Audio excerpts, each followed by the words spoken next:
disfrutar de muchas más ventajas cada vez que utilizas tu tarjeta Mi BP. Vive el viaje de tu vida con BP. Consulta las condiciones del programa en mibp.es. Las 9 de la mañana, las 8 en Canarias. Hoy por hoy, con José Luis Sastre.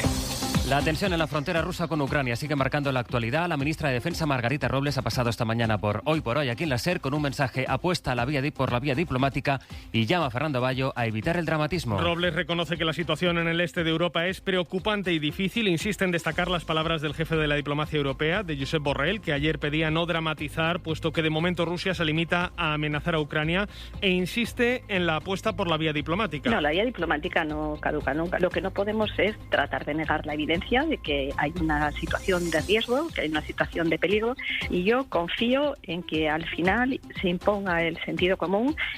Son procesos de diálogo, son procesos largos, son procesos complicados, pero vamos a tener la confianza en que finalmente tendrán éxito. Robles también se ha referido al choque con el ex vicepresidente, con Pablo Iglesias, sobre la oposición de Podemos a la intervención en Ucrania. Dice Robles que nadie puede atribuirse la propiedad del no a la guerra y que el gobierno está unido en su respuesta ante la crisis ucraniana. El gobierno es uno y la acción de gobierno es una y solo puede ser una. Y yo diría que este es el momento en el que todos, no solamente el gobierno, sino también la oposición, tenemos que tener amplitud de miras. No a la guerra, estamos absolutamente todos, nadie puede atribuirse el no a la guerra, pero no podemos mirar para otro lado ante las situaciones de esas 34 guerras civiles abiertas. Es verdad que es una situación... El ministro de Exteriores, José Manuel Álvarez, comparecerá esta tarde en el Congreso para explicar la posición diplomática española en esta crisis que está provocando ya vaivenes en las bolsas de todo el mundo, incluidas también las asiáticas. Ira Valdés. Sí, aunque aquí en Europa ha iniciado la sesión con rebote en los principales parques del continente tras cerrar ayer con caídas que no se veían desde hace 2 meses, desde la aparición de Omicron. Aquí el IBEX suma un 0,8%, aunque sigue manteniéndose por debajo de los 8.500 puntos en una sesión en que los inversores estarán muy pendientes de Ucrania, aunque también de la reunión que hoy y mañana mantiene la Reserva Federal de Estados Unidos. También los principales parques del continente rompen en la apertura esa racha bajista, con subidas de hasta más de un 1% en el caso, por ejemplo, de París, tendencia a la baja que, como dice, sí se ha mantenido en Asia. Allí sus principales índices registran hoy caídas de en torno a un 2%. En Valladolid continúa la búsqueda de la mujer de 35 años desaparecida hace casi 2 semanas, una búsqueda en la que participan efectivos de la Guardia Civil y vecinos del municipio de Traspinedo, donde desapareció. Valladolid, Mario Alejandre. Hoy continuará la inspección que desde el fin de semana los agentes realizan en la vivienda del único detenido por su presunta vinculación con el caso, un vecino del mismo municipio en el que reside la mujer desaparecida.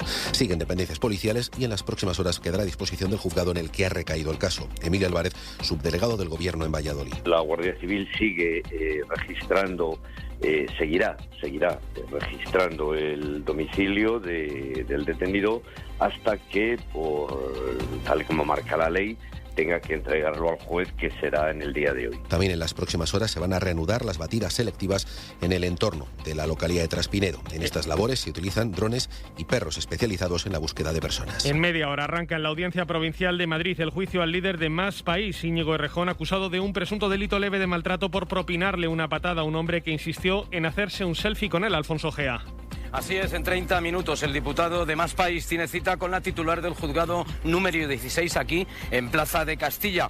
Delito leve de lesiones del cual Errejón siempre ha dicho que es una pura mentira, pero al final se va a sentar en el banquillo. Los hechos tuvieron lugar el pasado mayo, el día 2 de mayo de 2021, en Lavapiés, cuando un grupo de personas se acercó al líder de Más País para solicitarle un selfie. Este se negó, todo derivó en una bronca. Al final, una denuncia le acusa de haber propinado una patada a una persona, a un hombre, en el estómago. Como decimos, a las 9:30 la titular del juzgado número 16 le va a interrogar primero a él, después al denunciante. Gracias, Alfonso. Se lo hemos contado hace unos minutos en la SER. Cataluña va a eliminar este viernes todas las restricciones vigentes por la COVID, salvo las del cierre del ocio nocturno. Además de eso, se va a recomendar que no haya más de 10 comensales por mesa en los restaurantes y que el pasaporte COVID no se retire, al menos hasta que lo diga la comisión de expertos del gobierno catalán. En Francia, el ministro de Salud, Olivier Véran, asegura que Francia aún no ha superado el pico de la pandemia, el pico de la sexta ola de Omicron, pero que podría hacerlo en unos días. Esto después después de que ayer Francia registrase casi 400 fallecidos en 24 horas. De Omicron, de Johnson y de la elección de presidente en Italia se habla hoy en la prensa internacional, Enrique García. Las papeletas se depositan en una urna situada en el centro de la Cámara de Diputados y esa es la imagen que vemos esta mañana en la portada del Corriere della Sera, que destaca los obstáculos de algunos de los electores, como la de un diputado que ayer fue a votar en ambulancia porque está en cuarentena, o la de una diputada que votó con un EPI. El blanco de las papeletas, leemos en este periódico, el de la mayoría de papeletas que están en blanco puede ser el velo que blinda y protege el candidato que emergerá en los próximos días. En la prensa británica, en el Times, vemos al premier británico con una tarta. Es una imagen del día de su cumpleaños, en junio, cuando celebró un encuentro en Downing Street cuando su propio gobierno prohibía ese tipo de reuniones por la pandemia. Y sobre el aumento de contagios, en este caso en Israel, el Jerusalem Post destaca que ha registrado más de 800 casos graves de COVID por primera vez en un año.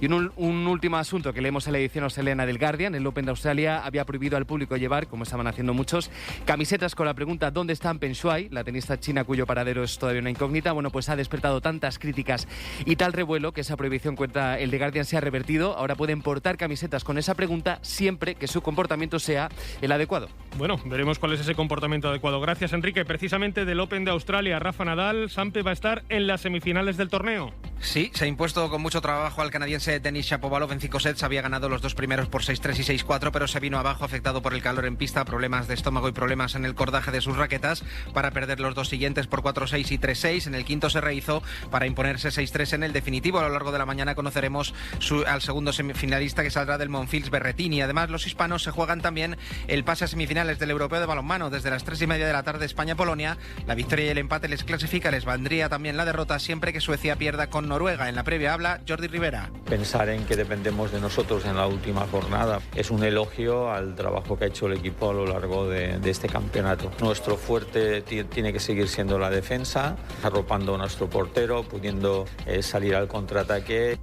Son baja para el partido Cañellas y Antonio García.